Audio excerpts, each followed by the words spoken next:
পরে মাথায় টুপি দিয়ে বড় জুব্বা পরে হাতে তসবিহ নিয়ে পচা আলুর মতো মানুষকে জাহান্নামের পথ দেখিয়ে দিচ্ছে। এই সমস্ত হুজুরদেরকে আমি মনে করি বাদশা শাহজাহানের মতো এই পাখির মতো করে সাজা দেওয়া উচিত। জাতি এদের দিবেই সাজা, ইনশাআল্লাহ দিবে এদের জাতি সাজা। এ চরিত্র কেন? বক্তব্য রাখতে রাখতে বলছে মুনকির নাকির কবরে চলে আসার আগে আমাদের হুজুর সাহেব কবরে ঢুকে যাবে, গিয়ে মোকাবেলা করবে, ওকে জান্নাতে নিয়ে চলে যাবে। তোমার হুজুরি কিয়ামতের মাঠে কি করবে? 10 পয়সাও দাম নাই। জি, জাহান্নাম থেকে বাঁচবেন কেমন করে? কি পদ্ধতিতে পরিবারকে বাঁচাবেন? নামে পরিবার জাহান্নাম থেকে বাঁচবে না। হুজুরের দোহাই দিয়ে পরিবার জাহান্নাম থেকে কি বাঁচবে না। আপনাকে 2-3টে দৃষ্টান্ত আপনাদের সামনে পেশ করছি। এই 2-3টে দৃষ্টান্ত শুনে যদি বাড়ি চলে যান, অবশ্যই আজকে জলসা শোনা আপনার সফলতা হয়ে গেল।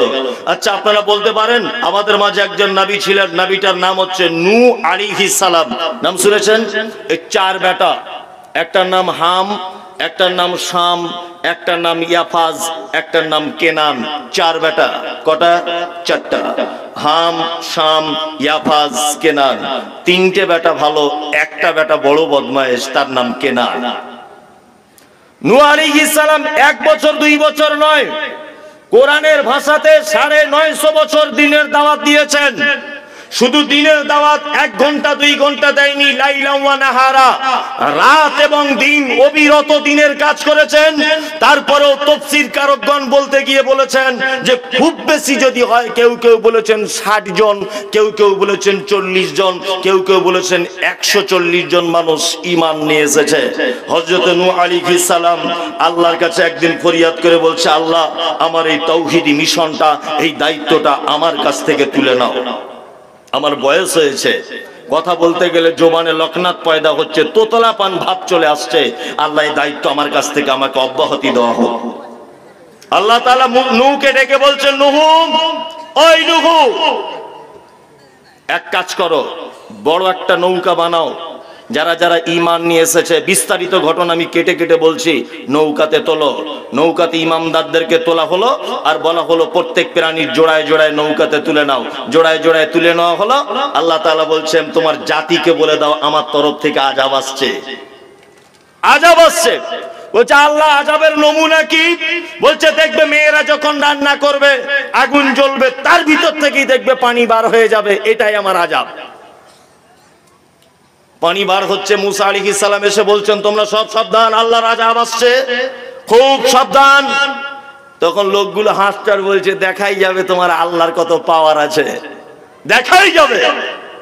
সব মানুষ দলে দলে ছুটে ছুটে আসছে আর বলছে, পানি বার হচ্ছে চুলের দিকে। নূহ মনে হয় জাদু করে দিয়েছে। নূহ আলাইহিস সালাম বলছেন, জাদু নয়, এটা আল্লাহর আযাব চলছে, এটা আল্লাহর আযাব। পানি বাড়তে শুরু করলো।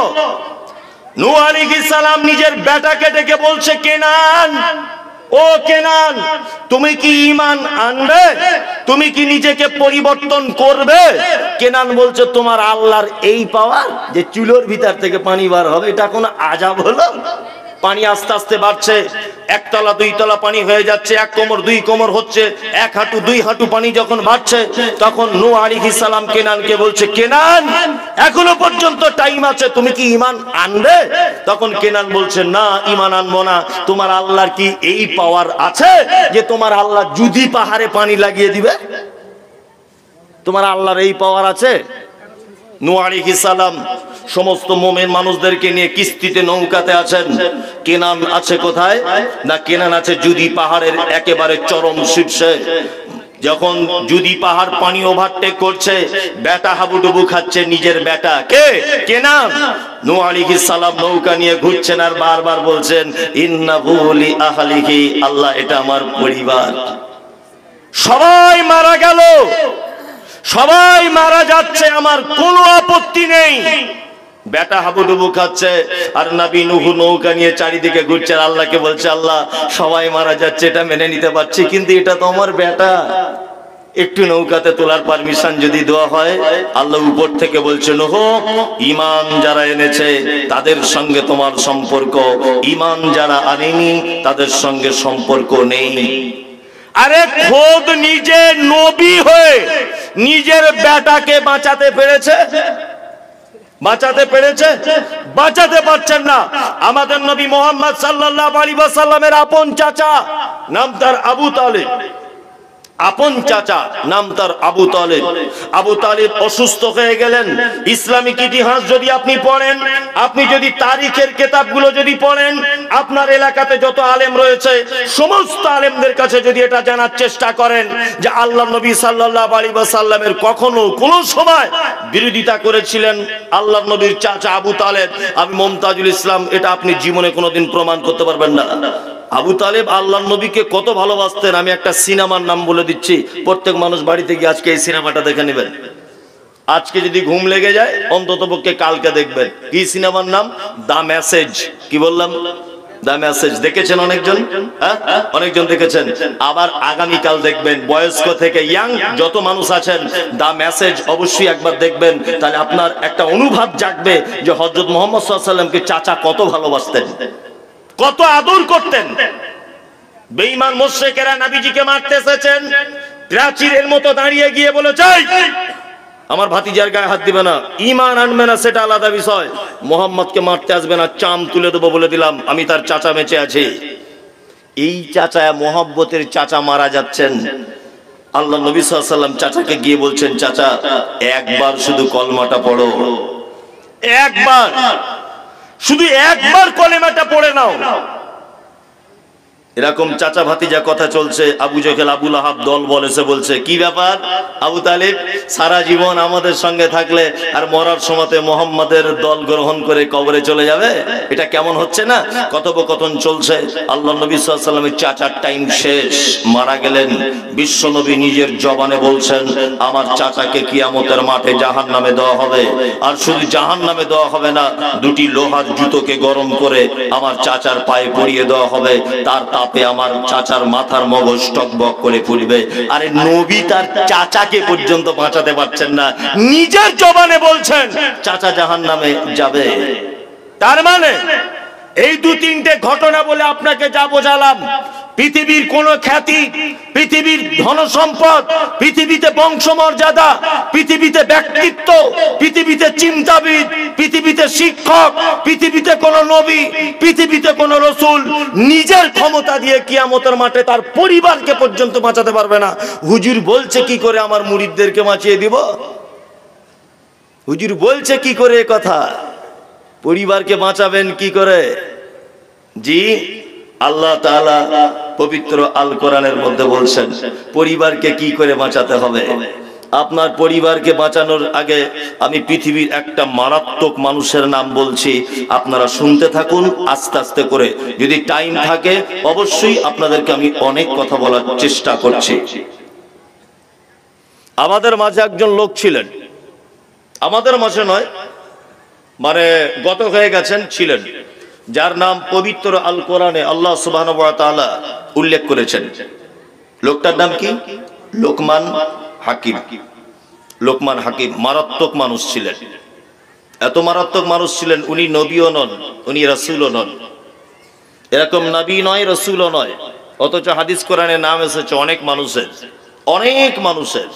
যেমন খিজির আলাইহিস সালাম, আমরা নাম জানি না? খিজির আলাইহিস সালাম, উনি নবী ছিলেন, রাসূল ছিলেন, এ ব্যাপারে সঠিক কোনো তথ্য আজ পর্যন্ত আমি যে সমস্ত তফসিরগুলো ঘেঁটেছি, তফসির ইবনে কাসির, তফসিরে মানে আরো মারিফুল কোরআন, আহসানুল বায়ান, যত তফসিরের কিতাব ঘেঁটেছি, বা আমার অল্প জ্ঞানে, খুব নগণ্য একদম ছোট জ্ঞানে যা বাংলা বইপত্র বা আরবি হাদিস কোরআন যা ঘেঁটেছি, মোবাইল তদন্ত করেছি, ল্যাপটপে করেছি, খিজির আলাইহিস সালাম নবী ছিলেন না, তবে তিনি একজন সৎ মানুষ ছিলেন, আল্লাহওয়ালা মানুষ ছিলেন, উনি নবী ছিলেন না।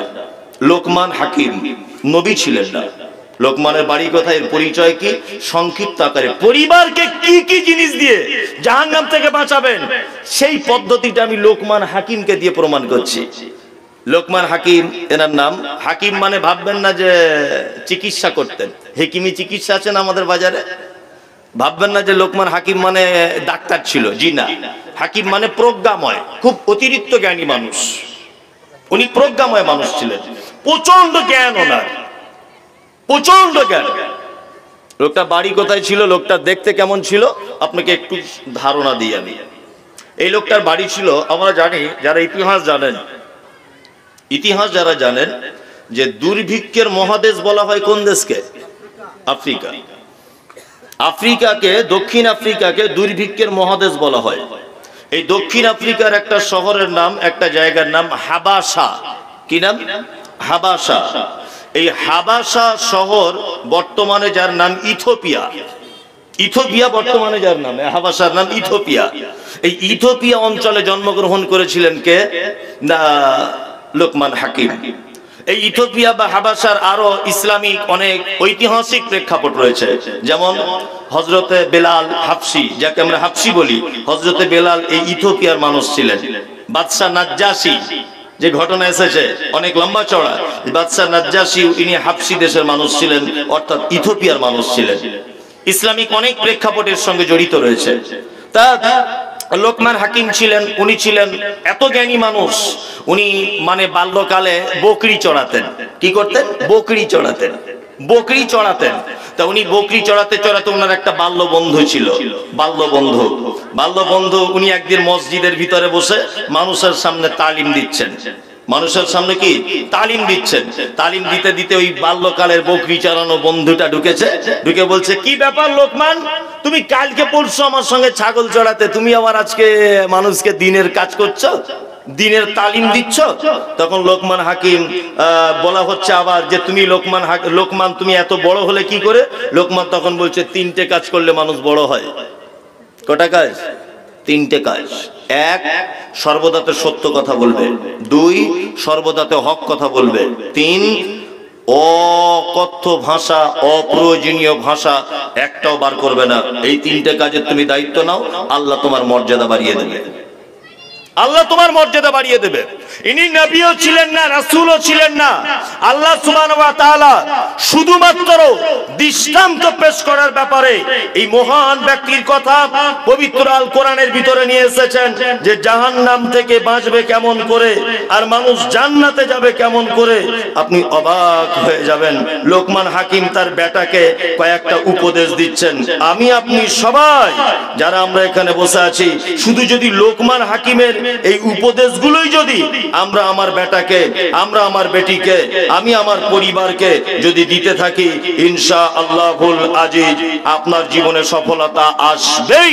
লোকমান হাকিম তার বেটাকে জাহান্নামের আগুন থেকে বাঁচাবার জন্য কয়েকটা মারাত্মক কথা বলছেন।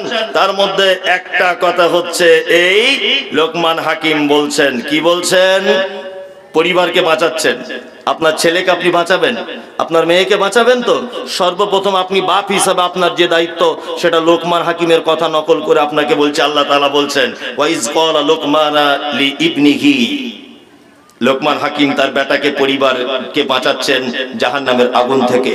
এক নম্বরে পদক্ষেপ, বেটাকে ডেকে বলছে, বেটা, ও বেটা শোনো,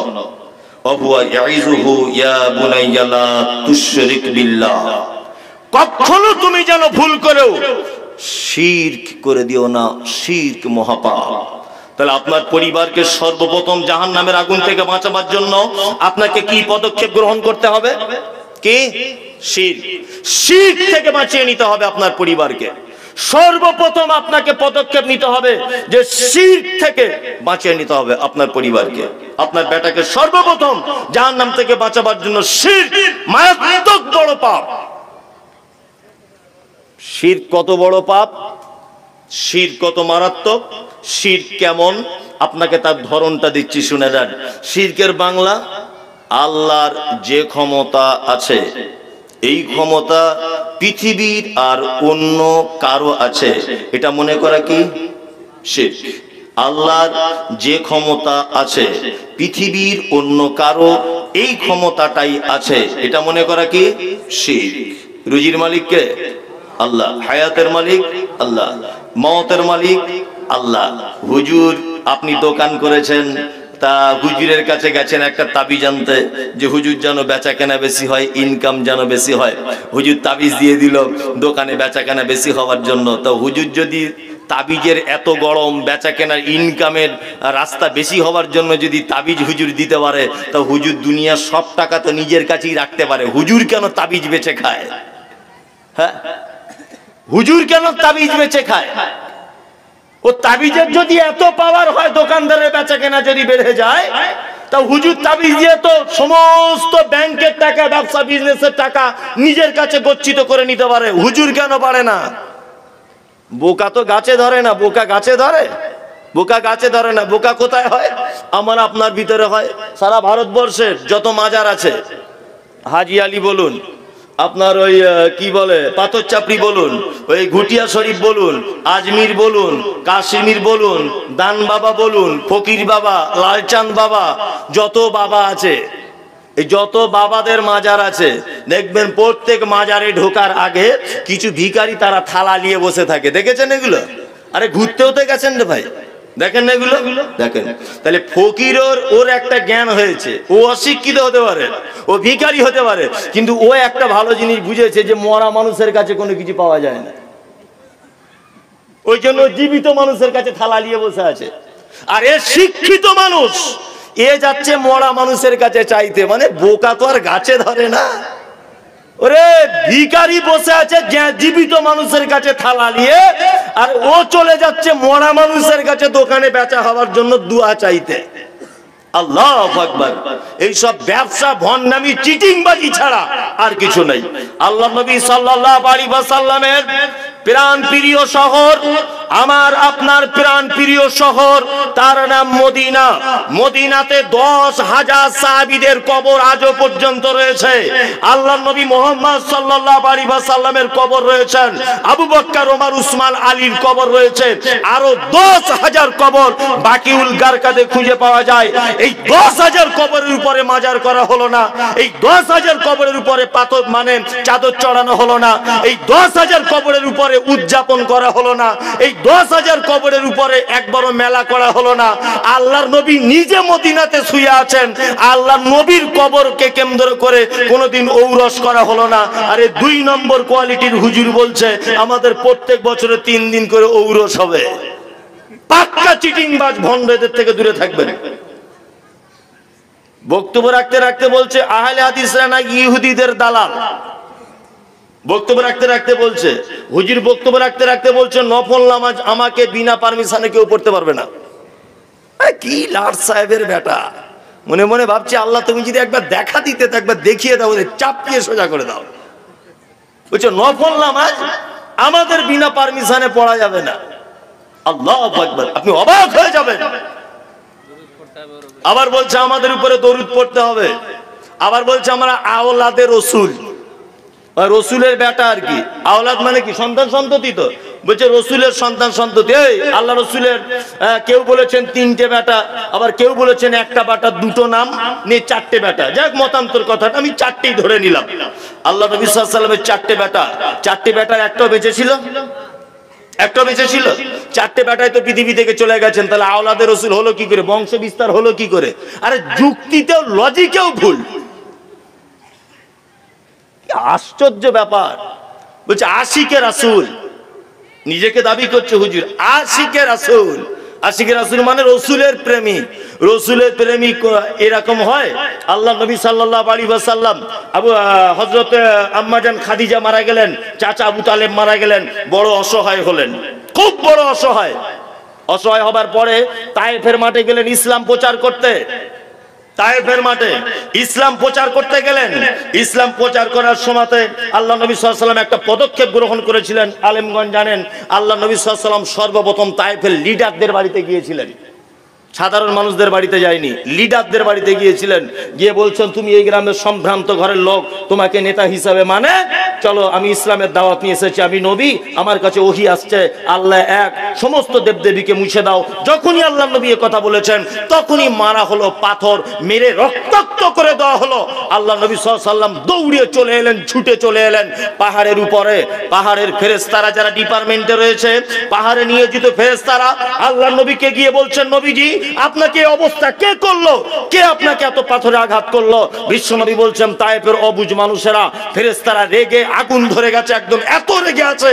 আল্লাহ নবীকে বলছেন, আপনি শুধু একবার বলুন, তায়েফের বড় বড় পাথরগুলোকে নিয়ে, বড় বড় পাহাড়গুলোকে নিয়ে আমরা তাদের বুকের উপরে চাপিয়ে দিয়ে তাদেরকে ধূলিসাৎ করে দিই।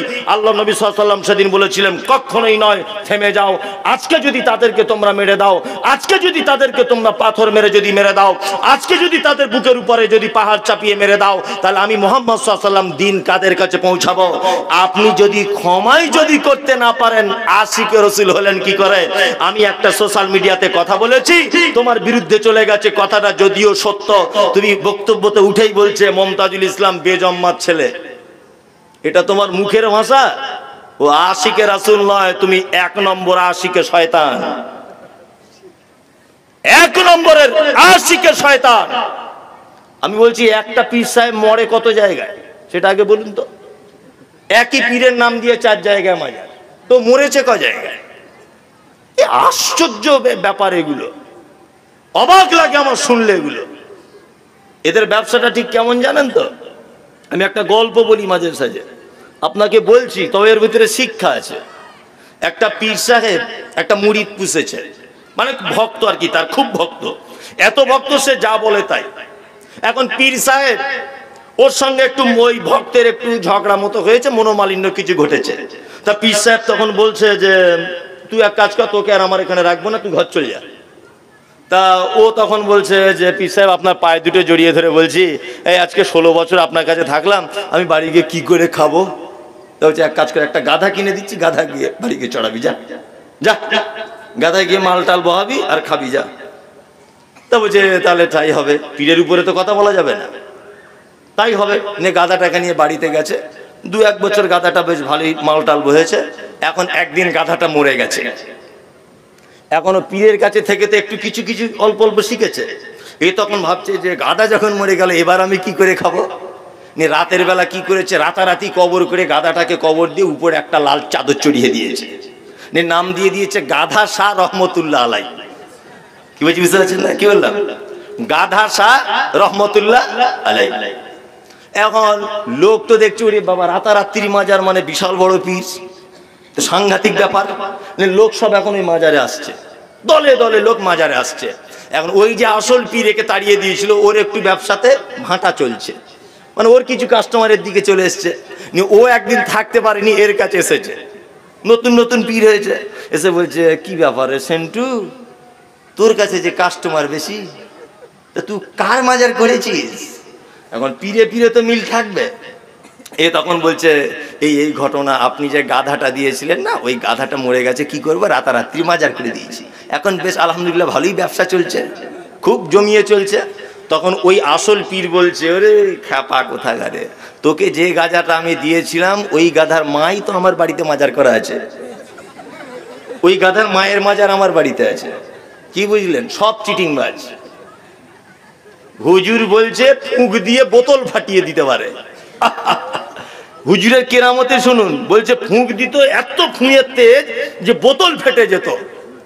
আল্লাহ, এসব গাঁজাখড়ি গল্প, এসব দিয়ে ধর্ম চলে? চলে? চলে না। পৃথিবীতে যত পাপ রয়েছে তার মধ্যে সব থেকে বড় পাপ, তার নাম শিরক, মারাত্মক বড় পাপ। আপনাকে শিরক বোঝাতে গিয়ে আর একটা জিনিস আপনাকে আমি বোঝাই, একটা জিনিস আপনাকে আমি বোঝাই। কি বোঝাই? শিরক এত বড় পাপ, পৃথিবীতে অন্যান্য পাপ করলে আল্লাহ যত রেগে যায়, পৃথিবীতে যত ধরনের পাপ আছে সেই পাপগুলো করলে আল্লাহ যত রেগে যায়, তার থেকেও অনেক অনেক গুণ বেশি রেগে যায়। তার নাম কি? শিরক। শিরক অনেক, তার মধ্যে সহজে বোঝালাম, আল্লাহর যে ক্ষমতা আছে, এই ক্ষমতা পৃথিবীর আর অন্য কারো আছে এটা মনে করা শিরক। রুজির মালিক কে? আল্লাহ। হায়াত মাউতের মালিক আল্লাহ। সচ্ছলতা অসচ্ছলতার মালিক কে? আল্লাহ। আল্লাহ আল্লাহ। দোকান করেছেন তাবিজ লটকানোর, কি দরকার ছিল? তাবিজ আপনার কি উপকার করতে পারে? দোকান করেছেন, সর্বপ্রথম দোকান খুলে ধূপ মোমবাতি জ্বালাতে হয়। কেন? ও আপনার কি ক্ষতি করে দিতে পারে? গাড়ি নিয়ে যাচ্ছে ড্রাইভার, হঠাৎ করে সামনে দিক দিয়ে একটা বিড়াল চলে গেল, ড্রাইভার একদম ইমার্জেন্সি ব্রেক কষে গাড়ি একদম হিঁচড়িয়ে চলে গেল 5 ফুট। বলছে কেন? বলছে একটা বিড়াল চলে গেল, অ্যাক্সিডেন্ট হতে পারে। আরে ও তো বিড়াল, ও তোমার কি অ্যাক্সিডেন্ট করে দিতে পারে? ও তোমার কি ক্ষতি করতে পারে? কোনো ক্ষতি করতে পারে না। ক্ষতি যদি করতেই হয়, কে করতে পারে? আল্লাহ, আল্লাহ, আল্লাহ। হুজুরদের কেরামতি শুনে শুনে আমার তো মাথা ঝনঝনিয়ে গেল। আমি কালকে সোশ্যাল মিডিয়াতে চ্যালেঞ্জ করে দিয়েছি যে তোর পীরের যদি এত পাওয়ার থাকে তা ওদের বিরুদ্ধে আমি এত বলছি, পীরের কেরামতে দিয়ে আমার জবানটার একটা হাতটা প্যারালাইসিস করে দিক তো দেখি। তোদের পীরের কত বাহাদুরি আছে দেখি একবার, দিক করে দিক। আমার মা আবার আমাকে ভয়ে বলে, দেখ বাবা এসব কথা বলিস না। না, আমার মা তো লেখাপড়া জানে না, বয়স কমে, এসব কথা বলিস না, কিন্তু হয়েও যেতে পারে। আমি যারা হয়ে গেলেই বাকি কত কি। তোদের যখন ফুঁক দিয়ে বোতল ফাটিয়ে দিতে পারছো, আর আমি তোমাদের পাছাতে লেগেই আছি, তোমাদের বিরুদ্ধে বলেই যাচ্ছি, কই তোমার কত খবর, কই তাবিজ একটা লিখে মুখটা বন্ধ করে দাও, তবেই তো বলবো তুমি বাপের বেটা। ভণ্ডামির জায়গা পায় না। আল্লাহ তাআলা বলছেন ইন্নাশ শিরকা লাযুলমুন আযীম, নিশ্চয়ই শিরক হচ্ছে বড় জুলুম, শিরক হচ্ছে বড় পাপ। পরিবার, আপনার ছেলে আপনার মেয়েকে আরো 2-3টে কথা বলে দিবেন। কি? আল্লাহ তাআলা বলছেন ওয়াসাইনাল ইনসানা বিওয়ালিদাইহি হামালাতুহু উম্মুহু ওয়াহানান আলা ওয়াহানিন ওয়া ফিসালুহু ফি আমাইন আনিশকুরলি ওয়া লিওয়ালিদাইকা ইলাইয়াল মাসির। আল্লাহ তাআলা এবার বলছেন, এতক্ষণ বাপকে বলেছেন বাপ তোমার বেটাকে শির থেকে তোমার বেটাকে বাঁচাও, তোমার বেটিকে বাঁচাও। এবার আল্লাহ তাআলা বেটাকে বলছেন। আল্লাহু আকবার। আমরা যারা বেটা হয়ে বসে আছি, আপনারা এবার শুনুন, আল্লাহ তাআলা বলছেন আমি মানুষকে তার পিতামাতার সঙ্গে সদ্ব্যবহার করার নির্দেশ দিয়েছি। তার মাতা তাকে কষ্টের পর কষ্ট গর্ভ ধারণ করেছে, তার দুধ ছাড়ানোতে 2 বছর টাইম লেগেছে। নির্দেশ দিয়েছি যে আমার প্রতি, তোমার পিতামাতার প্রতি কৃতজ্ঞ হও, অবশেষে আমার নিকটে ফিরে আসতে হবে। প্রত্যেক বেটার উচিত তার পিতামাতার সেবা যত্ন করা। কি বলছি বুঝতে পারছেন না? মাঝখানে আর একটা কথা বলে দিচ্ছি, খুব ভালো করে শুনে নেন।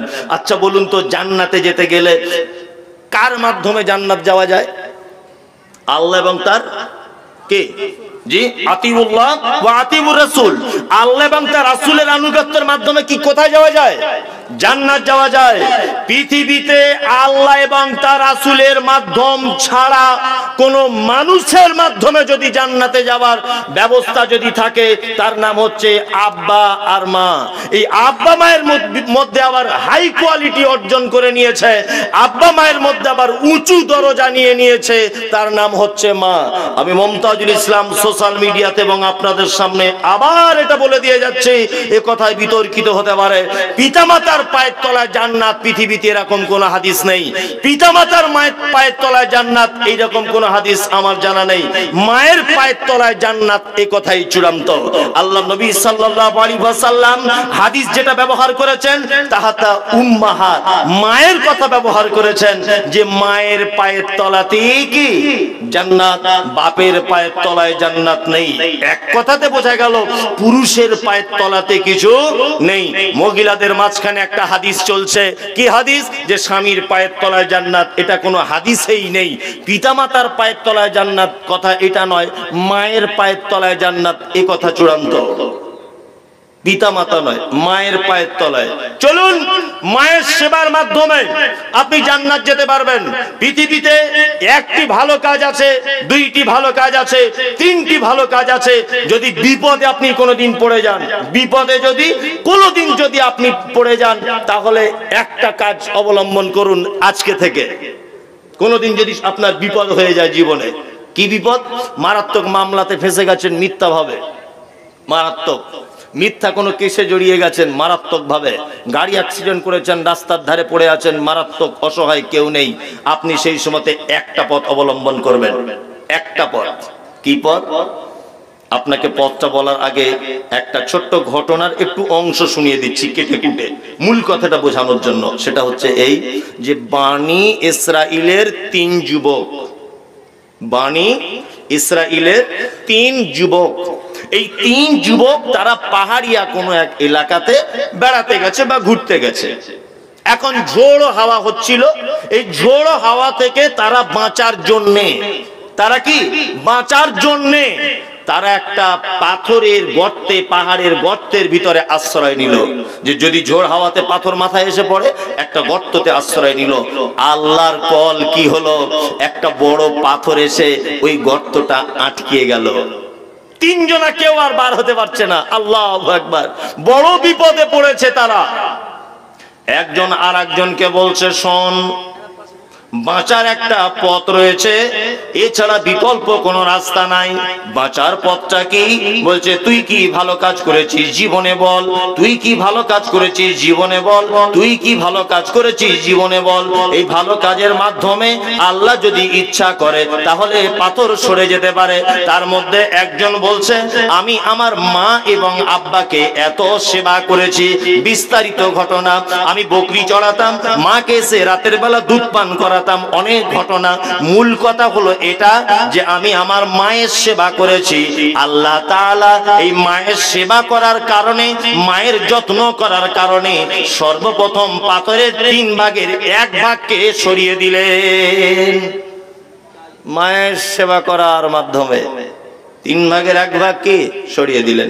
আল্লাহ আবার কি বলছে দেখুন, আল্লাহ তাআলা বলছেন, কুল ইন কানা আবাউকুম ওয়া আবনাউকুম ওয়া ইখওয়ানুকুম ওয়া আজওয়াজুকুম ওয়া আশীরাতুকুম ওয়া আমওয়ালুন ইকতারাফতুমুহা ওয়া তিজারাতুন তাখশাউনা কাসাদাহা ওয়া মাসাকিনু তারজাউনাহা আহাব্বা ইলাইকুম মিনাল্লাহি ওয়া রাসূলিহি ওয়া জিহাদিন ফি সাবিলিহি ফাতারাব্বাসু হাত্তা আল্লাহু বিআমরিহি ওয়াল্লাহু লা ইয়াহদিল কওমাল ফাসিকিন। আল্লাহ বলছে, বান্দা শোন, পৃথিবীতে গাড়ি হলো তোর নিয়ামত, বাড়ি হলো তোর নিয়ামত, তোর টাকা দিয়েছি এটা আমার দেওয়া নিয়ামত, তুই যে চোখে দেখিস সেটা আমার দেওয়া নিয়ামত, তোর যে সুন্দর বিবি রয়েছে এই বিবিটা আমার দেওয়া নিয়ামত, তোর ছেলে বড় ডাক্তার হয়েছে এটা আমার দেওয়া নিয়ামত, তুমি পরীক্ষায় ভালো রেজাল্ট করেছো এটা আমার নিয়ামত। সারা পৃথিবীতে যত নিয়ামত রয়েছে, সারা পৃথিবীতে যত মূল্যবান সম্পদ রয়েছে, সারা পৃথিবীতে যত আশ্চর্য সম্পদ রয়েছে, সারা পৃথিবীতে সোনা চাঁদি রূপা টাকা পয়সা হীরা মাণিক্য যত রয়েছে, আল্লাহ বলছে সারা পৃথিবীতে তোর জন্ম থেকে মৃত্যু পর্যন্ত যত নিয়ামত আমি আল্লাহ তোকে দিয়েছি, তার মধ্যে শ্রেষ্ঠ নিয়ামত আল্লাহ কোরআনে কয়েকটা বর্ণনা করেছেন। তার মধ্যে শ্রেষ্ঠ নিয়ামত হিসাবে 1 নম্বরে রেখেছেন, কুল ইন কানা আবাউকুম।